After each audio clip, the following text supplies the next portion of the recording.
Interviewing ambassadors who I'd never heard of. I don't know who these people are. I never heard of them. And I have great respect for some of them. Welcome back. Ambassadors I've never even heard of. That's how President Trump characterized the witnesses appearing before the House's impeachment inquiry. Those witnesses delivered damaging depositions last week, and more are expected this week. Beginning with acting U.S. Ambassador to Ukraine, Bill Taylor, tomorrow. He's a key witness for Democrats in the investigation into President Trump's dealings with Ukraine. It was Taylor who texted EU Ambassador Gordon Sondland, quote, "As I said on the phone, I think it's crazy to withhold security assistance for help with a political campaign." Joining me now is California Democratic Congressman Ro Khanna. He's a member of the House Oversight and Armed Services Committees and has been in some of the closed-door depositions that are moving this impeachment inquiry forward. Congressman, thanks very much for being here. What are you hoping to get from Bill Taylor or learn from him?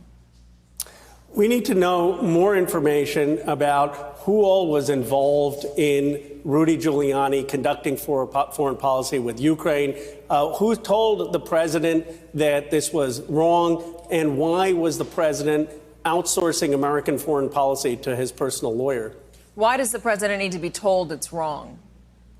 Well, he doesn't. I mean, he's abused his office. Frankly, the president's phone call and transcript with President Zelensky is enough to understand that he abused his office. But the question is, to what extent was the corruption? It doesn't seem like it was just a phone call. It seems like there was a systematic attempt that went over months where the president tried to pressure Ukraine to investigate Biden. Many people were involved. Many people tried to push back. And those facts need to come out so that the American people understand the extent of it. This was not just the president misspeaking in one phone call. This was a deliberate strategy to investigate a political rival. And during that text exchange, Bill Taylor tells Ambassador Gordon Sondland, I said on the phone, I think it's crazy. Are you going to be getting to the bottom of what he said on the phone and who he was talking to and whether or not Gordon Sondland's testimony lines up with his from last week? I do. I think those are all questions that Chairman Schiff and our counsel will ask, and the Republicans, of course, will have the chance to ask as well. But my hope is that he will just shed light on the facts and explain why it is that he felt pressure, where the pressure was coming from, whether he thought there was a quid pro quo or not. Earlier today, Brad Smith, one of your colleagues, was on CNN talking about impeachment, and here's what he said. I have enough information. I will sit in on the meetings because it's historic. But the public testimony is everything you need. You have the transcript. You have the chief of staff statements. It's obvious that the president of the United States was trying to force the Ukraine to help his political campaign. Brad Sherman. So Brad Sherman says he has enough. Do you have enough?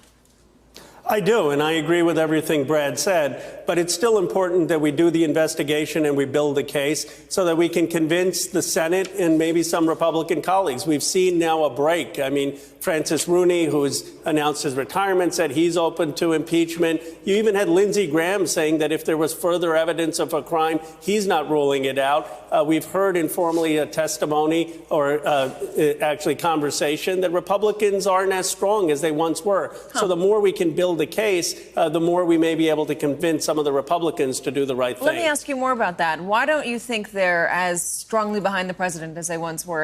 Are you personally having conversations? Well, one, there's a large disappointment with the president's decision in Syria. Many Republicans feel that that was dishonorable for the United States to abandon our Kurdish allies who fought shoulder and shoulder against ISIS. It's the most critical I've heard some of my colleagues be about the president. There were many Republicans who were scratching their head with the president's decision to have the G7 summit at one of his resorts. So what I've seen, candidly, Katie, is that Republicans are more willing to speak out against this president than any time that I've been in Congress over the last 3 years. But they aren't yet willing to say, let's have an impeachment inquiry. But just the change that they're willing to criticize the president privately and publicly is very different than things were even 6 months ago. Well, let me ask you about how the Democrats are going about this. I know the reasoning, I've been told the reasoning behind why these depositions are being taken behind closed doors, sort of like a grand jury is the way that I've been told to think about it. But are you sure that the American public is going to get everything it needs in order to make an educated decision? Is it a good way to get the public information through the leaks, the bits and pieces we're getting getting from reporters after you guys hear the testimony from various witnesses?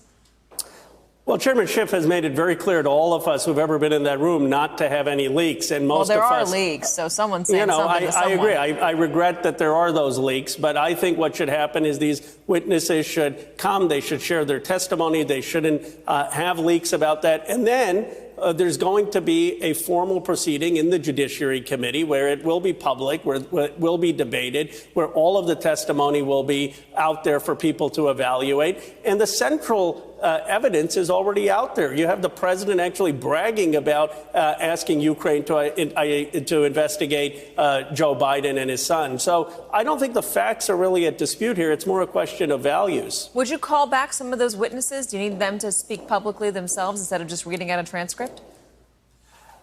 If there was a need, I mean, if there was a real sense that the case required that. My sense is a lot of the evidence, as Brad Sherman said, is already there, and there may not be a need. But if there is a need, or if Republicans believe that they want to call one or two of those witnesses back, that's fine and appropriate at the time of the judiciary hearing, which will be the public hearings. But it's certainly not appropriate right now where we're building the evidence. And remember, in Watergate, or even in the case of Bill Clinton, you had special prosecutors who did this investigation behind closed doors so people felt comfortable sharing the truth. Here you don't have a special prosecutor when it comes to Ukraine. You had Bob Mueller. He's no longer doing the job. So we have to have that investigation, and I think it's better that you don't have the Democrats trying to politicize it or get a sensational headline. Congressman Ro Khanna, Congressman, thank you very much.